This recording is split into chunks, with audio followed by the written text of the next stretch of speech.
Il était une fois un petit garçon qui était dans son siège auto et qui trouvait le temps un peu long. Il trépignait, il n'arrêtait pas de demander « Quand c'est qu'on arrive? Quand c'est qu'on arrive ?»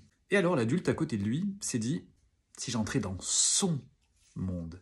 Et on a commencé à imaginer une chose. Tiens, comment nous pourrions aller plus vite? Et le petit garçon a cherché, et on a commencé par évoquer le fait de décoller avec la voiture.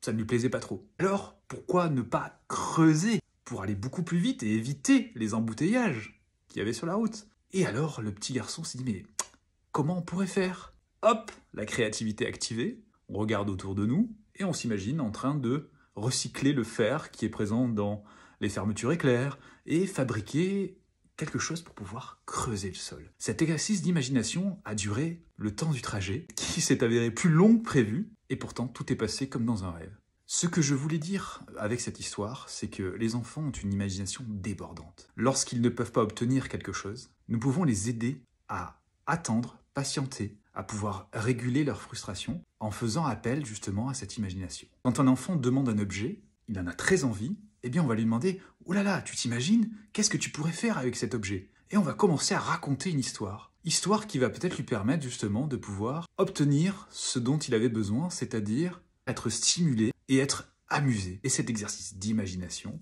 aura donc permis à l'enfant de pouvoir là aussi différer et même peut-être oublier cet objet qu'il voulait tant.